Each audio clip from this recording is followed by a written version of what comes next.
Good morning, everyone. Good morning.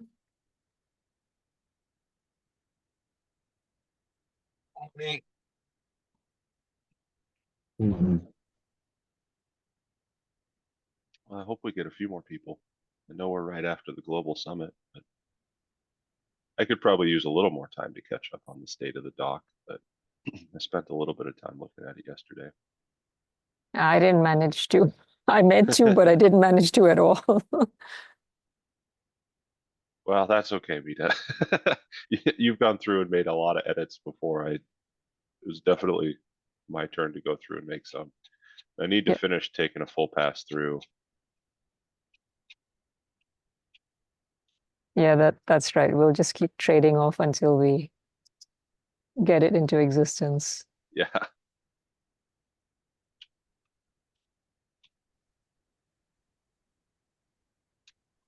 Hello, Evan and Vita.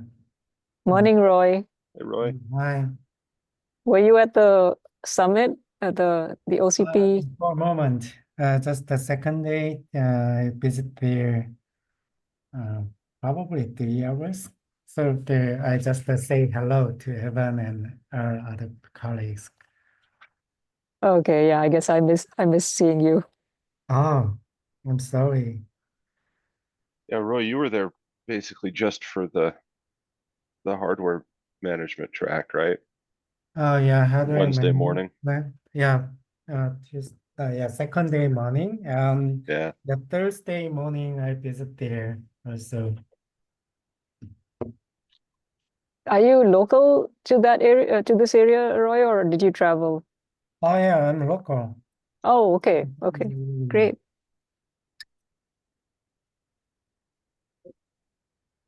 Oh, I'm glad you could come for that little bit, Roy. Mhm. It's good to see you. Oh yeah, yeah, me too. So did you have a good time in the afternoon?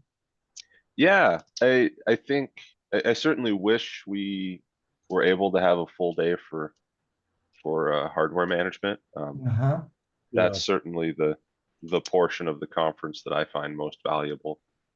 Mm-hmm. But luckily, a couple of the colleagues I came with are more on the server infrastructure teams, Mm. so I think they found a lot of value in a lot of the rack level and cooling solutions discussions. Hey guys, good morning. Hello, hello, Dhiru. Good morning. Mhm. I'm sorry I missed you too, Roy. Yeah, I'm sorry. You're so busy. Just Yeah, after Just the meeting, I want to see you, but I have no time because of the another meeting at the time. I'm sorry. I just got to shake hands with him between the meetings.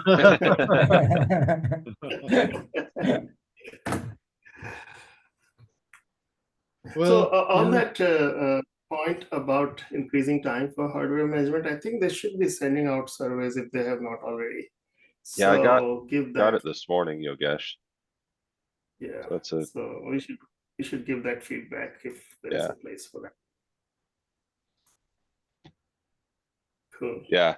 That just would have been nice because last year there was a lot of kind of relevant CXL stuff that I filled the rest of the time with, and this year there was less of that. Some good redfish stuff though. Yeah, With I'm so glad though that I took upon myself to insert the PMT talk in there, and Drew knows the discussion that it started and the alignment that it resulted in. So that's yeah. really, I think that was the main achievement of the summit for me. We finally aligned on something, and that would make it so easy for everyone. So that was What are you great. talking about for the RAS API? Yeah, Yeah, yeah. that was a good discussion. Yeah, and I think that also kind of aligned folks not only externally but also internally. So I got some flack for inserting that PMT talk in because I just decided, and some people were thinking of something else. They did not communicate it, so I don't blame myself too much. But anyway, So that was great. So good. Yeah, and especially if we, and just for folks that aren't following what Yosh is talking about, but the the folks in that talk want to use redfish things for bulk telemetry for large chunks of data, and so if we use that as a building block for the RAS API, it'll make it easier to adopt, I think. And that's kind of what I got out of that discussion, Yogesh. I don't know if that's what you got, but I think the bigger, so redfish is uniform. Off the platform, there's no one is suggesting anything else other than redfish. But I think on the platform, uh,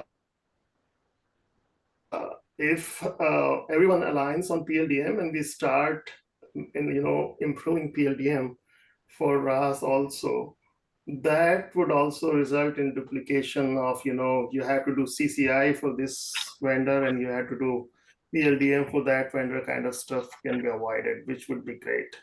And I think Intel will have to work more harder, but if that happens, I think that would be good for everyone. do you think, So, so yeah, I guess I'm sorry, that's another topic, but we'll just need to find the right person at Intel to help us get there with Antonio yeah. moving on. Yeah, so I'm working on that, and you talked to Chinmay. I think if they are ready, this Friday's hardware fault management. Actually, no. Let's not do it in hardware fault management because this is still a CLA meeting. Let's do it in the next week's RAS API meeting. We can have that discussion. I was going to try to document the idea a little more clearly because I feel like I'm explaining the RAS API over and over again. Yeah, but it we talked about writing a white paper and this and that, and I kind of was, I just have to admit, I was supposed to do that. I did not even get started. So I'll help you work on that. And for folks that are here, our goal is to make it so that we get this telemetry reliably. That's why the RAS API is so important. Is if we have a universal way of of attaching to a server, like there's just a standard way to do it, and you can write a collector one time, it works for everything. Then we will get boatloads more data here because you'll get error logs from Exxon and and Walmart and whoever else uses servers that are compliant with the RAS API. And you get the same logs that you get from the hyperscalers. So we can all benefit from lessons you learn from all your customers. Yeah, Geico is the one on my mind, Drew, since they were the one that presented their OCP-based solutions at OCP. But I guess, but I guess my point is, it does. If the RAS API it gets just implemented on platforms, I think people will adopt it beyond OCP. Yeah, much broader scope then. Yeah, and I think on that the bulk telemetry talk too. I think there's, for me, looking at FM, I think there was some formatting stuff that'll help inform some of the final steps here. On some of that data formatting, because they put a lot of time in thinking about a lot of that. So I need to go review that again. But that was one of the best talks I saw last week, I think. Cool. Well, yeah. I think the other thing I'm taking away from all of this is that we need to we probably need to push for, I think we put a target time frame up. We need to see what we can do to push things along. And I think, like I've been talking to Mita, maybe she and I can take a pass through the document, just do cleanup and, kind of suggest some changes to get it ready for the 1.0 version. But I welcome anyone doing that. I think Mita and I just have this interest, and we really want to see this get pushed forward. And I don't mean to speak for you, Mita, but I know that you want to push this forward too. Yep, totally, Drew.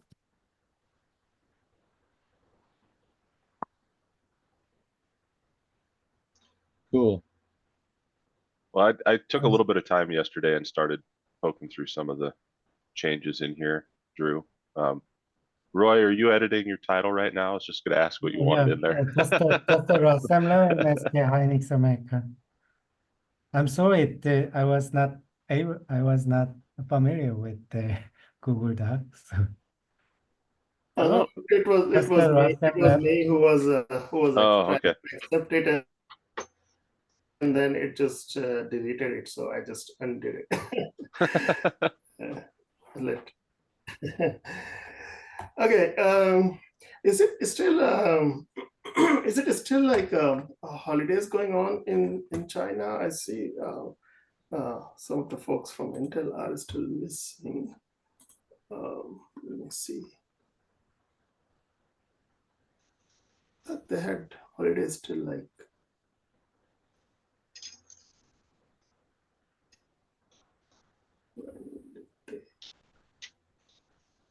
Anyway, yeah, I don't think it's holidays right now.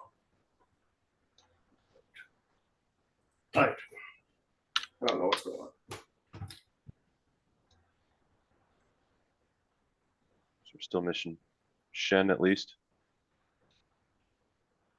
Yeah, I'm missing him, but let's move on. Yeah. Well, I guess real quick, Roy, do you want me to just change your title here? Oh yeah, just the RASM lab. RASM Lab? Yeah. What does VVP stand for? Just for curiosity. It's a typo.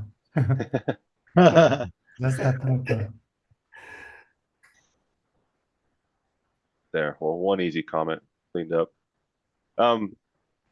Drew and Mita, I guess I'll leave the goals and rationales here, just to kind of take a look through and clean that up if that's all right.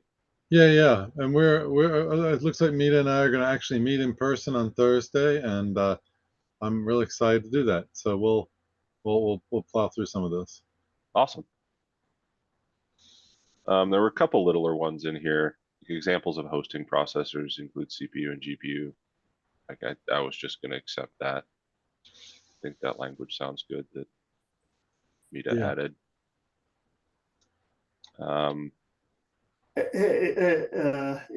Evan, can you Yeah. maybe zoom in just a little bit? Oh, My eyes yep. are getting better. I was stretching my window trying to fix it, and it wasn't working. Yeah, I did that. It didn't help too much on my side. So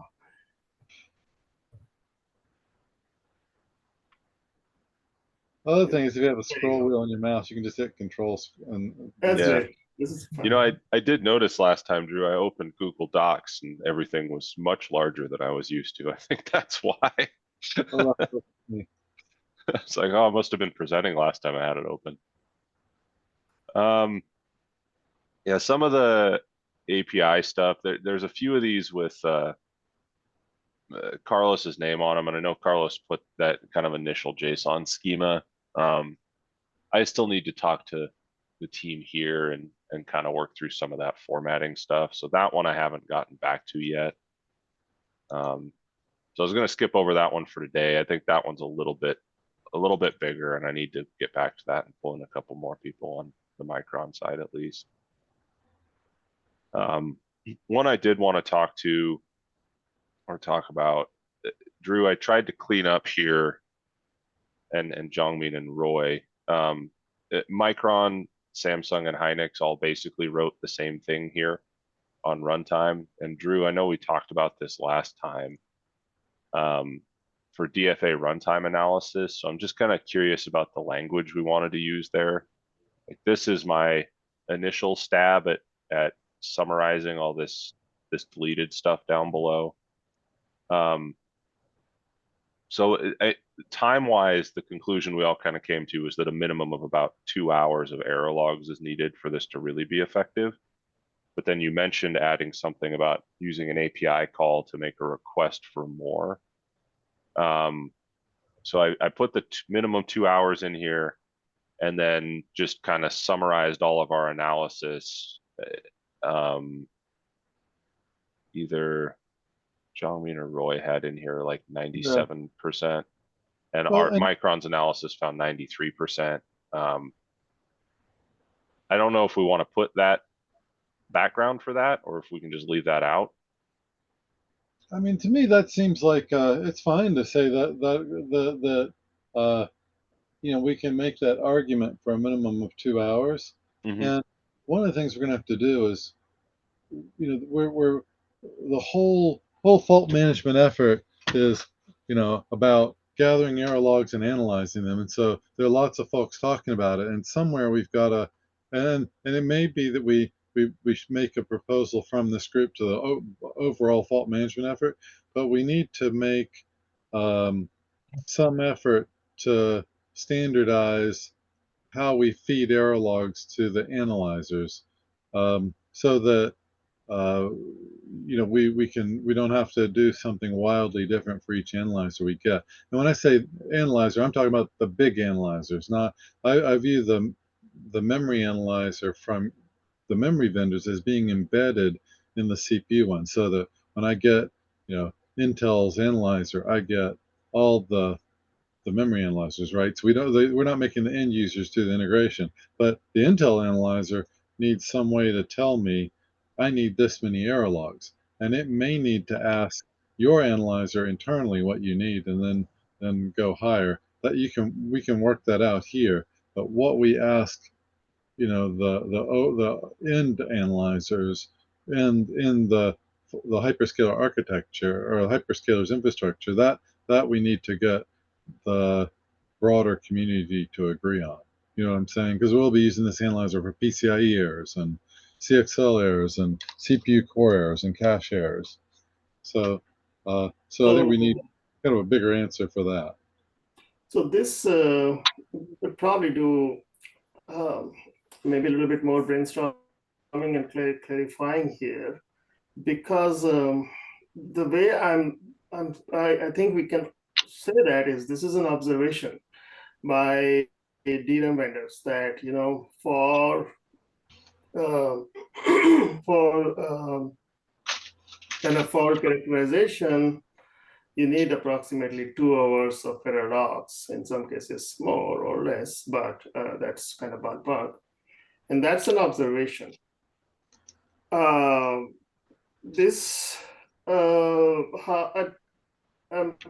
struggling with, can we say the language is kind of implying that, the platform should report 2 hours of error logs. How do we define that 2-hour window? Well, that's what I'm saying. Yeah, that's what I'm saying. That needs a point in time where we say this is when the errors start, right? Well, but here's what I'm proposing. So let's say that I take the Intel analyzer and it has all the memory vendor analyzers built into it, and I get that from you. What I would like to do is have a call that I make to your analyzer, and it says, here's how long of a history you need to send me when you send me errors, and maybe we need to make it finer grained for different things, but I would like that to be programmatic so that I write code once, the analyzer tells me what it needs, and if the needs change, like let's say that you find that you need more time in the future, you just change the analyzer to ask for more, and when I make that request, I see it and I don't even think about it. I just, oh, okay, they want 10 days now. Fine, here's 10 days. Yeah, so that's where I think it depends on the perspective. I think we could do better than 2 hours. And this defining the struggle here is, how do we define that window at the node? Whereas at the CSP analyzer level, what we could do is we could continuously report the errors as they occur and with some periodicity. And at the CSP analyzer level, you can use 2 days of data, 2 hours of data, or 10 days of data, or months of data. You have all the history you want. But trying to define that window at this SOC level is not going to be fun. And I don't know if it really helps with anything. It should be continuous reporting. This is an observation that for a good determination and characteristic of error type, the CSP analyzer could use at least 2 hours of data, could use 2 days, use 10 days. Well, Well, I guess I think, Yogesh, that might be fine. Maybe we can just put this as an observation that for maximum effectiveness, at least 2 hours of logs has been seen as kind of the cutoff point. It's a usefulness of it, but Yep. making it a requirement to report 2 hours every time is going to be impossible to achieve.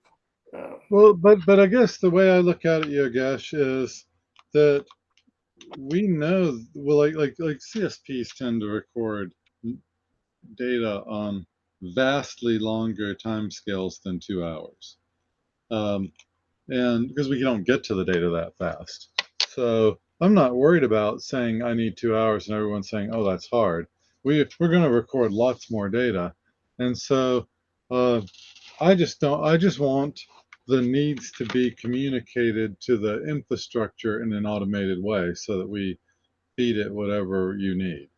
Yeah, so the difference, Drew, is we don't want to prescribe give data into our chunks. We want to prescribe give data, get data continuously as it happens, use 2 hours of data for characterization. Well, but so we're going to collect that data for the long term anyway, but we need to have some limit to what we pass to the tool, because every time I've talked to someone about this in multiple companies in CSPs, they said, well, we don't want the analyzer to have a built-in database, so we have to pass in every time we get a new error. Yeah, exactly. We have to pass in a certain window of data to it. And if I pass the entire lifetime of the device every time I call the analyzer, that's going to be too much. It's going to be too much data to look at. If we're talking about 10 years worth of data for a long-lived device, right? So we do need someone to tell us. So definitely we don't want to cache a lot of error history. There won't be space for that. Secondly, I think we're doing disservice by prescribing any time limit. It should be continuous and use what makes sense to you. I think the purpose of this was to ease amount of data, minimum amount of data that, or actually on the other hand, we started the conversation with what's the maximum, how frequent, how much data we should save, but I don't know if we can actually save any amount of data, or we should actually prescribe to save it. We should leave it open. Well, I don't think that this is a binding thing. It says how much data do you want? Yeah. I think this is an observation, right? This is just an observation. This is a streaming error reporting, and report errors as they occur. But I still want an API to guide me on that, so that if you change your mind, you just change a number somewhere in the code, and if I'm doing what you've asked for, you just automatically get it. I wanted to ask something, because there's something that I'm not understanding here. If we're saying that we are going to send 2 hours of data, that means we're not sending all the data, right? Like it sounds like we're picking, and like the CSP has, or the server vendor has to pick and choose which data to send. It also has to pick at which point it thinks the data is important enough to send a 2-hour look back. Is that? Well, what I would propose, Mita, is that let's say that I get an analyzer and I say, how much data do you want? And the data, it tells me, and in my case, I wouldn't say 2 hours, I'd say a day. And I'm saying, maybe I'll send it 3 days just for the fun of it. It's kind of, I'm just asking for a minimum, but I'm like, oh, I can beat 1 day. I'll send it 3 days. And then what happens? 3 days from when? Like when you notice this? Yeah. I'm going there next. I was just saying at the start time, that's what you do. Now, the first day I have the machine installed, I have an error. I'm not going to wait, for 3 days to get 3 days worth of data. I'm just going to send the analyzer what I got. And then the next day I have another error. And I'm going to call the analyzer again, but now I have 2 errors to send it. And so the thought is that you've got a stream of data, and what you do is you just go back X days in the queue whenever you get a new error and send that along with every new error. So do you see what I'm saying? So you end up Okay. the errors multiple times, but their meaning may change as a pattern unfolds. So we're always going to be sending like overlapping sort of data, overlapping by whatever amount we decide. 2 hours is what we're talking about here. Yeah, because we don't because there's a concern with building like a SQLite database into the handle. So what we're saying is that these analyzers have a like storage or database capacity of this amount, that, you know, the 2 hour amount in this case, basically. Well, it's not a persistent database, right? We just say we're going to send you a pile of data, and it could be a file, and a pile of CPRs, right? And the analyzer will go through them, and it might be that the CPR just starts with the first error and goes, wait, that's an uncorrected error. It's in this block. I know what it is. I don't need to look at the rest of them. This is obvious. Or it could be a memory error where we're looking for a pattern and trying to infer what's wrong. And you go back through the whole history trying to see what the pattern was. But you've got to do that over and over again because the analyzer won't remember what it was called with the previous time. It won't have a way to store it. We want the analyzer to be transient.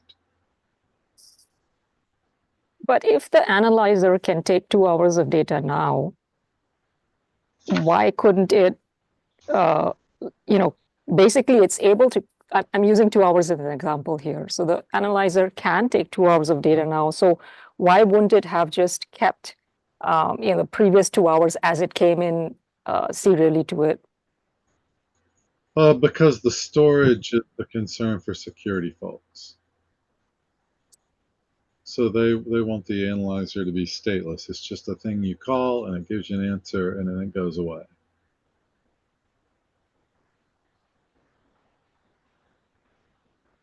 Yeah, and I think if we start talking some kind of storage there, Drew, even outside of security concerns, it gets a lot more difficult implementation wise. Yeah. So I mean, it's just I don't know. It's just the pushback I get from cloud people. You know, they don't want things that take. They want to control the storage space, and so So basically, what they're saying is, and I kind of see where you're coming from. Right? This is inefficient because you end up analyzing the same things over and over again.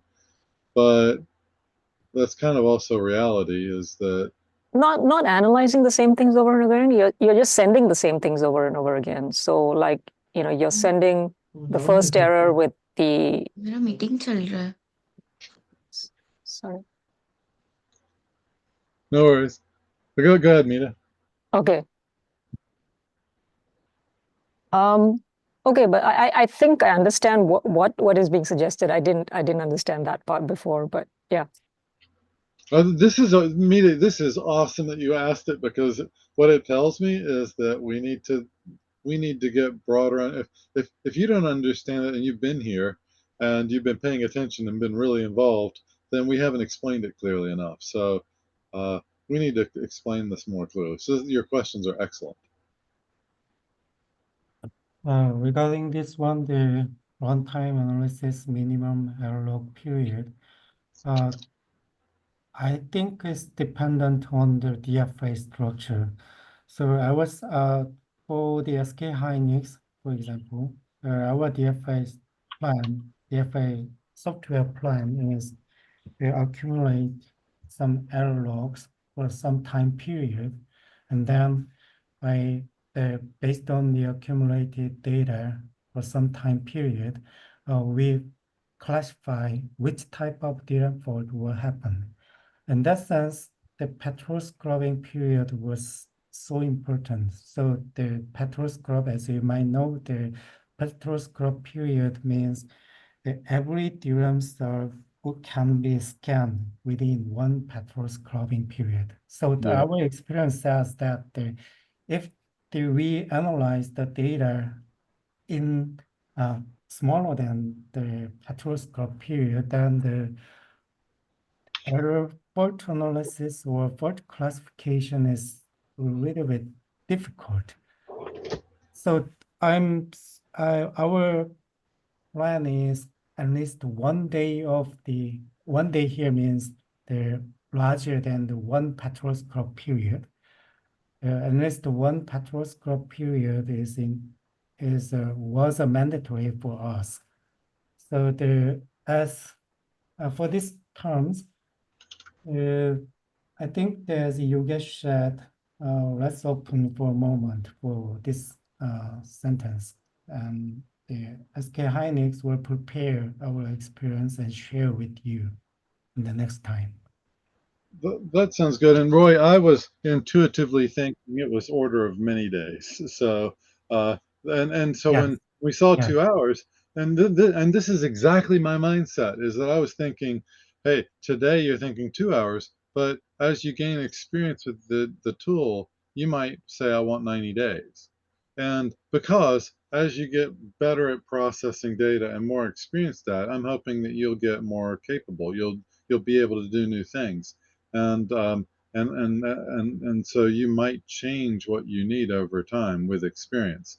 And if you have a suggestion for us that's built into the analyzer that we can say, what's your suggestion? And then we can beat your suggestion. We can, like a suggested minimum. Then if you change your mind and you ask for more, I don't even need to go recode anything. I just say, oh, it's asking for more data now. I can live with that. Here you go. Here's more data. Mm-hmm. So Yogesh, does that make sense to you? Are you following what we're thinking? Yeah, I think we need to make sure we communicate. That's where we started, right? And you got it, that we need to do a better job of that. So, Well, and I would just like, and this is why I wanted that API call that just said, what's the minimum amount of data you want? And it doesn't mean that's all we record.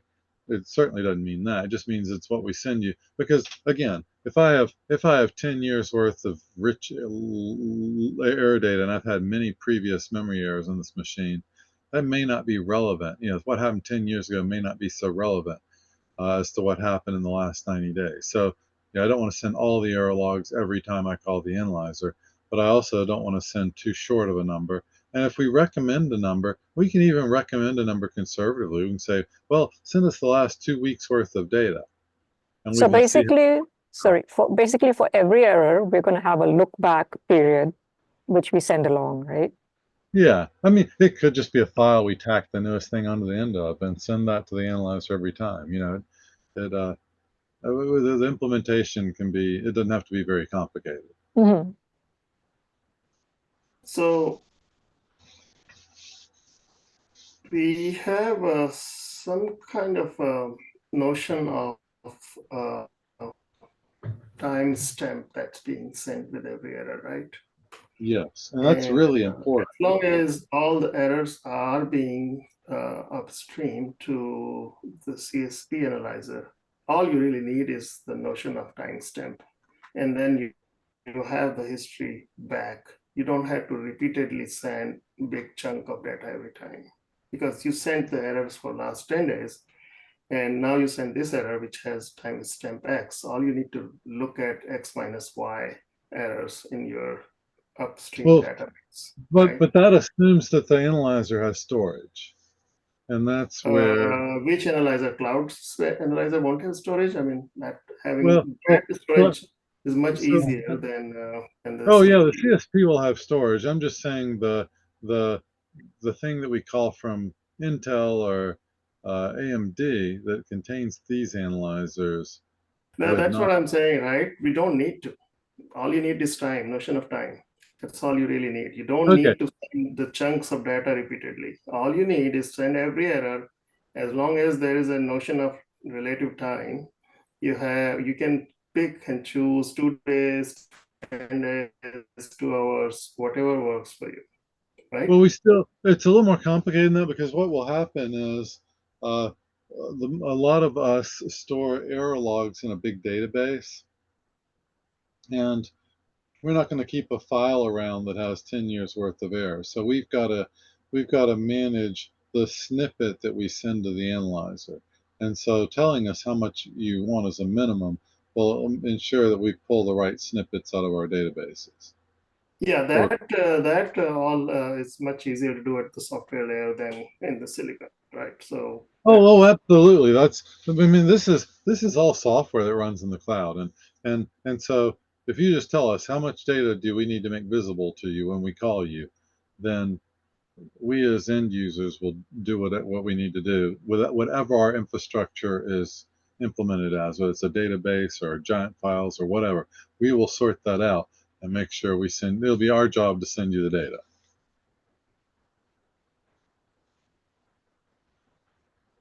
So, Mike, are we understanding each other? Or is this still a confusing point? Because I think this is a really good discussion. I think there's some confusion here. so I want to hear from Roy sending data back. Okay, Roy, so we can share some data we're experiencing. no, talking One, of direction of the data flow, Roy, now what Drew is saying, receiving data back from cloud CSP analyzer, which is a upper layer. yeah, yes. Can DFA use that, or VFA rather use that? We didn't explicitly talk about it. We only talked about one-way error flow coming from down to going up. Now, what we're talking about here, if I understand Drew correctly, is to get the history from upstream and using it, feeding it back into VFA.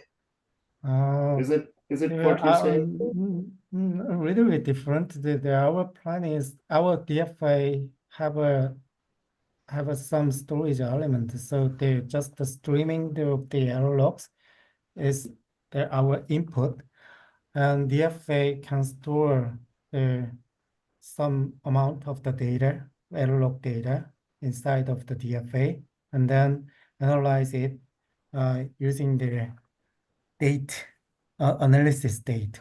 For example, if we analyze at this time, then the several days of the data accumulated before the analysis time were used for the fault classification. So the DFA input, just the error log input streaming, and DFA should store some amount of the error logs. So that is, you're talking of a non-volatile space on the SOC for DFA? No, not the non-volatile basis. And our current analyzer has should occupy some portion of the memory size in the analyzer. We investigated whether those memory size were available in the BMC. So the conclusion, but there is no problem to pile up some portion of the error logs in the BMC memory size. So And yeah. So I think that if you talk to most hyperscalers, their BMCs are oversubscribed. So like maybe an HP and Dell, would be willing to beef up the BMC because they don't have a way to run analyzers otherwise. But most hyperscalers are going to run this in the cloud. And one of Right. the key properties of the cloud is that they like stateless code. So the analyzer wouldn't be able to store anything. And the reason is that the node and the infrastructure that's running the analyzer might die at any instant. And it may get the error analysis might be done in a whole different, part of a different machine. And Right. and so the goal would be for us is that we can send all the logs to the machine that you need, and you can draw a conclusion. And if we get a new error and the previous analyzer is gone, we just send the new error plus all the old errors to a new copy of the analyzer and get a new and improved answer because we sent we had new data. Yeah. similar to us. Okay, so I think what we may need to do is document these use cases for it, and the BMC one is tricky, and and it's not. I'm not saying it's impossible, but I'm saying it's a problem that the hyperscalers probably won't want to solve because it would require more memory, a bigger BMC, and the BMCs are already really drowning under the weight of all that they're being asked to do. So I don't. We're being told make the BMC pass through. Is what the BMC folks have been telling me. Yeah, and Drew, just from Micron's perspective, most of what we've focused on so far is that CSP centric model. But I have gotten interest from several bare metal people on a BMC based one. So that's Yeah. kind of in the back of my mind. I think it would be a good idea to split those apart and define that here.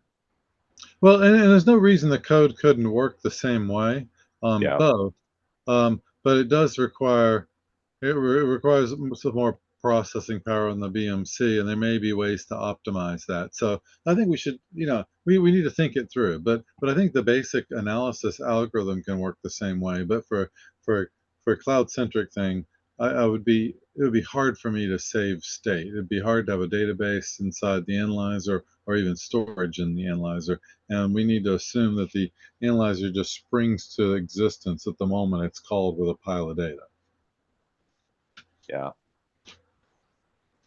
This is great. This is I don't know what I don't know where the disconnects are, and so today Mita's very straightforward question uncovered a pile of worms. But thank you, Mita. That was awesome.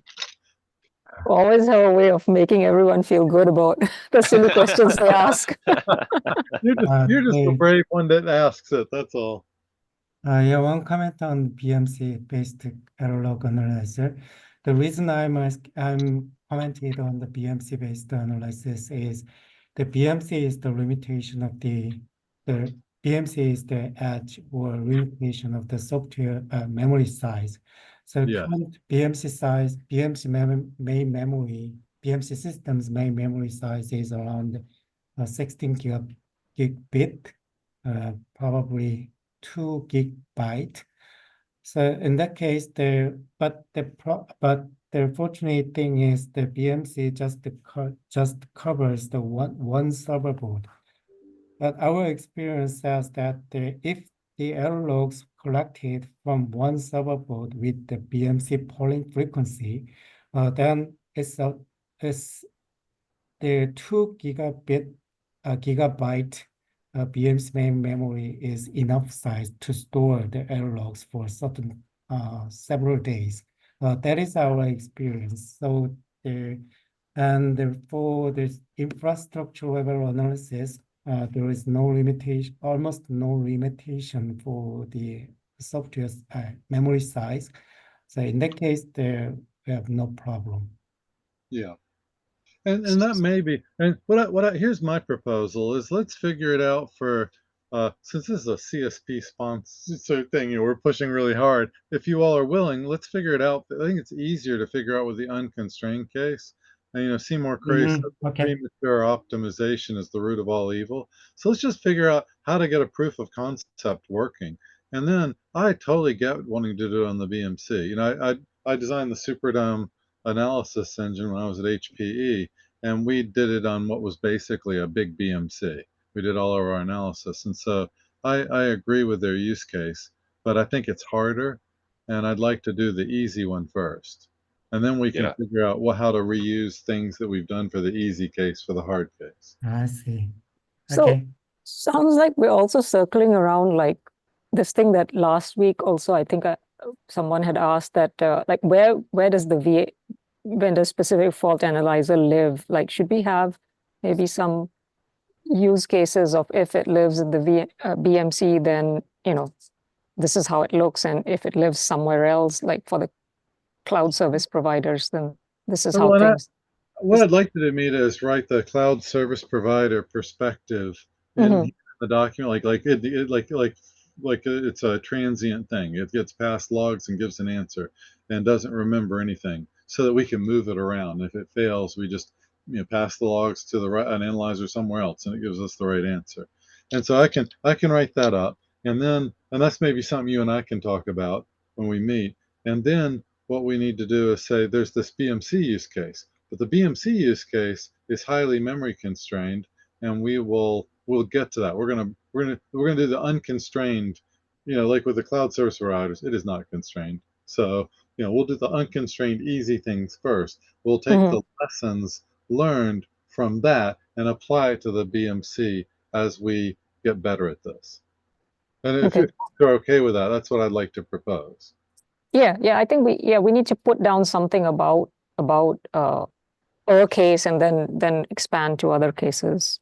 Absolutely, yes. We were missing something here, so this is really good that we have this discussion.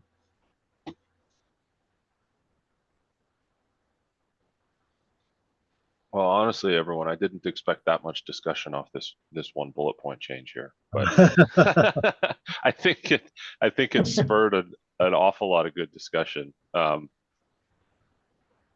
think for closing out on this specific part, I mean, Roy's gonna come back with the patrol scrub based windowing.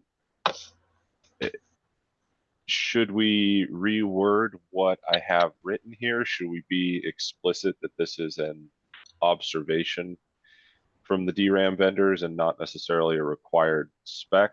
What are we missing here? Well, What should we do with this this- section? I think we should This add. is Jungmin. So Oh, I good. have some opinion regarding the logging time. So maybe we need to clarify the DFA logging time. So some of the frequent last action would be needed based on the DFA analysis. However, we need to separate like the DFA logging time and total error logging limitation timing. So as a memory vendor, absolutely as many as data, if we have, it would be really good for a memory vendor to find some valuable characteristic for the certain failure mode. However, in terms of some last action, probably some frequent last action would be needed. This is the reason why we propose 2 hours. So at least 2 hours, this is minimum timing. So less than 2 hours, there is some possibility to make some mistake to find failure mode. However, like at least 2 hours, we have some logging after the first failure happened. In this case, probably 93% like the Micron, and Samsung point of view, 97%. We can find the failure or at least the bitmap. This is the reason why we recommend 2 hours. So to summarize, our opinion is that we need to separate the DFA logging time and total error logging time. The point is that too late last section would be make some uncorrectable error, or sometimes it reach the threshold level. Well, I guess, Jungmin, would it hurt if I sent you 5 days worth of data and you only needed 2 hours?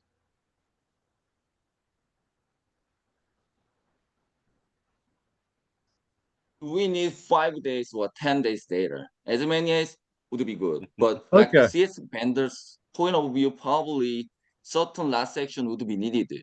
This is the reason why the DFA logging time at least 2 hours we recommend. But, Yeah, what I'd like to do is have a call that you tell me what you recommend, and it can be longer. But that, I guess. So total error logging, as many as would be good for memory vendor. However, just the DFA perspective, this is the reason why we mentioned 2 hours. Okay. Yeah, and on the call part of that too, Drew, I'm having a hard time imagining how we manage that. My instinct is just that Micron is going to ask for as much as we can get. I guess I don't know. Huh? Is that going to be an output of that API call, or Well, that's what I was make an hoping. API that we call and could- I can just say as much as you have? I mean, there you may get pushback because I don't think we don't really need to send you 10 years worth of data. Right. So, so if you said 90 days, I'd shrug. And maybe at some point we have pushback and we have to do some soul searching as Mhm. to what really is needed. And so But here, you're imagining that being handled on an individual basis. well, it could Like, be. I don't know. We could work it out internally so the analyzer said the right thing at the right time. But I would just say have a general number, keep it simple, and we take a Bayesian approach. We make a guess, we get feedback on our guess, and then we dial the number up or down as we get more information. The point is that not just using the time, like the 2 hour, 1 day, 10 days. What about like the number of error logging?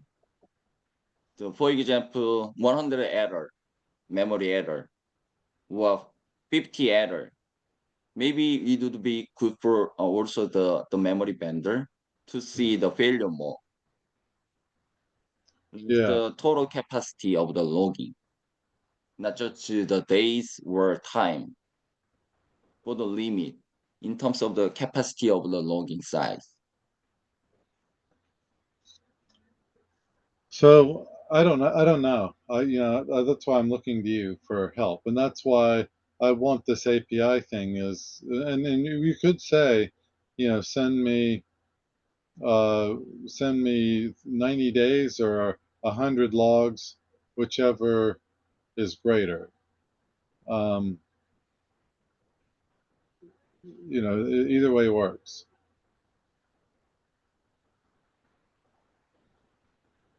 Jongmin, do you have a? I don't have Maybe it some doesn't matter. concrete number how many error logging would be the optimal point so far, but maybe we need some time to investigate it.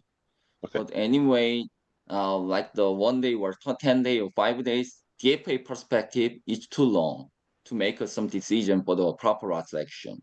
Right. Yeah, it's good to have the additional data if we can, but you can't collect error logs for 5 days and then wait for the analysis. Oh, we I would see send it what to you. you're saying. We'd send you every time we got an error log. We'd send you X days back, and if we don't Yep. have X days back, then we don't send X days back. We send what we got. Yep. But I think that's really important, and I want it to be tunable with a parameter so that we can dial it in as we learn. Because I don't think we just don't have enough experience yet. This is all new. Yeah. Someone said experience is what you get when you get something you didn't want, and so I think we're probably going to get a little bit of experience here and want to adjust some things. And so Yeah. if we make places to make the key adjustments, life will just be so much better. Yeah.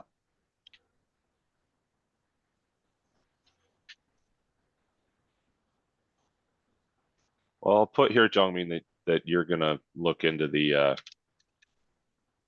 oh man. Tries to tag everybody at Micron.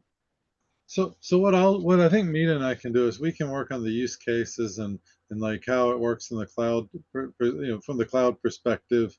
Then what you all can do is, but what we're asking you is give us some information about what you need.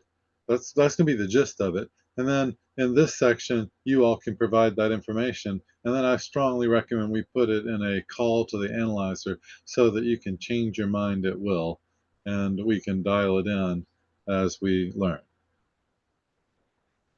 Yeah, agreed.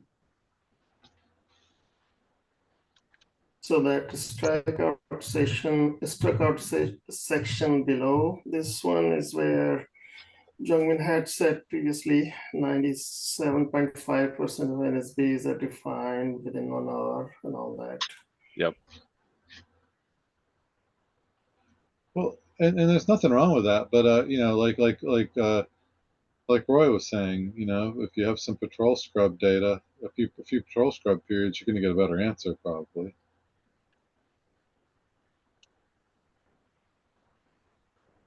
Yep, I'll prepare some data and share with you. I think the last section, the fault classification and last section is a little bit different. So we will share our cases in the next meeting. So, yeah, that would be great, Roy, I think. And then what you're writing on is this API call is Yeah. to the CSP analyzer. Is that right? The CSP infrastructure is what I call it. Yeah, exactly. I keep not saying analyzer because it's really an infrastructure. No, you're right. That's good correction. I just think in terms of analysis, but you're right. That's the storage there. And that's important because the CFA, the CSPs need to, they're all going to have different infrastructures. So what they've got to do is make an adapter to call this. And so you're telling that adapter how to make sure that it gets the right thing to you. Should I call that server operator infrastructure, Drew, or should we be more No, specific? don't sweat on those things. We'll just call them whatever. We'll just verify. We'll And if find someone really doesn't understand, he probably shouldn't be reading this document anymore. Tell us what you really think, Yogesh.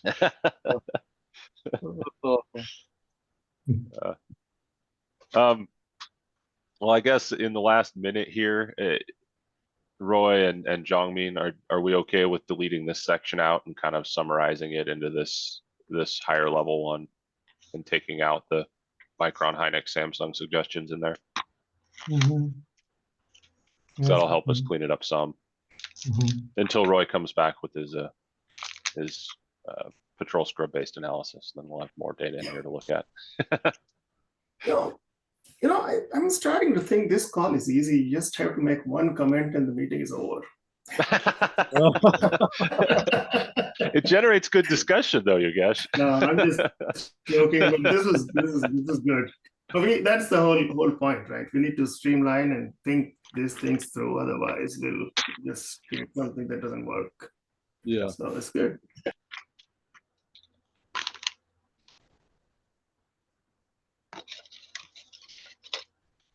I'm going to go ahead and leave this in here for now then, and with the current assignments to Roy and Jongmin on what they said they'd bring back.